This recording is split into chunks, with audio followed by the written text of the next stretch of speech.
Hello everyone, আসসালামু আলাইকুম। চলে আসলাম আরও একটি নতুন ভিডিও নিয়ে। আজকে কথা বলবো যে এই বাইকটার ব্রেকিং কেমন। আপনারা অনেকেই প্রশ্ন করে থাকেন যে এই বাইকটার কন্ট্রোলিং কেমন, এটা কেনা যাবে কিনা। আমি আপনাদেরকে এক কথাই বলবো, এটা কোনো স্পন্সার ভিডিও না, যে এই বাইকটা আপনারা নিঃসন্দেহে কিনতে পারেন, এতে কোনো প্রবলেমই নাই যদি পকেটে মাল থাকে তেল ভরার।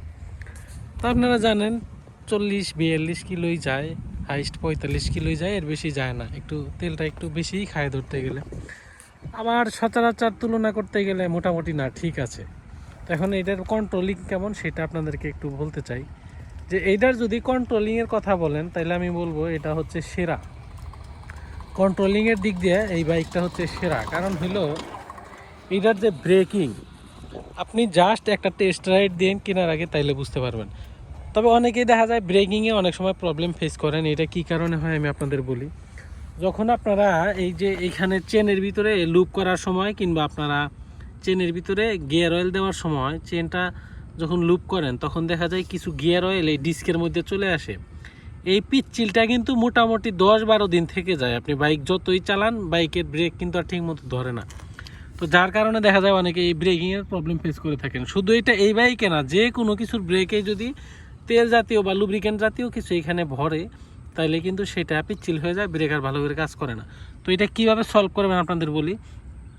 বাইকটা আপনি নিডলে দিয়ে আপনি চাকাটা ঘুরিয়ে ঘুরিয়ে এই ডিস্কটা সুন্দর করে সাবান অথবা শ্যাম্পু দিয়ে, নরম কাপড় দিয়ে সুন্দর করে এটা এভাবে ধুয়ে নেবেন। দেখবেন যে ইনস্ট্যান্ট সাথে সাথে 2 মিনিট পরে ব্রেক নতুনের মতো ঠিক হয়ে গিয়েছে।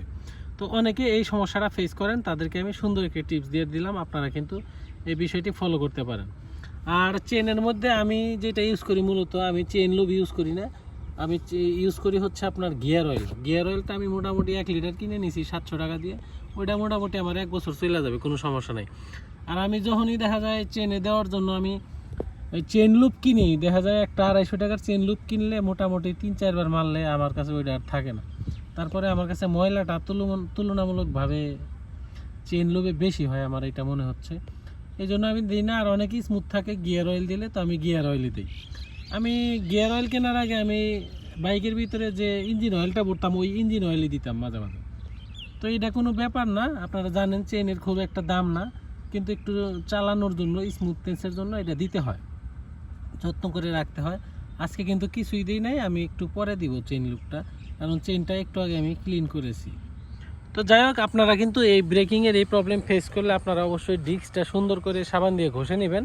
আর একটু খেয়াল রাখবেন যে ডিস্কের প্লেটটা ঠিক আছে কিনা, এই যে এখানে ঘষা টসা খাচ্ছে কিনা, এই উঁচা নিচা হয়ে যাচ্ছে কিনা, তাহলে কিন্তু এই ডিস্ক প্যাডের সমস্যা থাকতে পারে। তো আপনারা সেটি চেঞ্জ করে নেবেন। তো যাই হোক, সুজুকি সার্ভিস সেন্টারে অনেকভাবেই শালার পুতেরা অনেক কিছুই বলবে যে আপনার ডিস্কের সমস্যা, প্যাডের সমস্যা হয়েছে। কারণ পার্টস চেঞ্জ করতে পারলে ওদের লাভ। সাবধান, ভুলেও পার্টস চেঞ্জ করবেন না, ডিস্ক প্যাডও চেঞ্জ করবেন না। আপনি ডিস্কটা একটু সাবানের ফাঁকিতে ধুয়ে নেবেন, ঝামেলা ক্লিয়ার। আশা করি আমার ভিডিওটি ভালো লাগছে। সকলে ভিডিওতে একটি লাইক দিয়ে আমার চ্যানেলে সাবস্ক্রাইব করে যাবেন। ধন্যবাদ সবাইকে।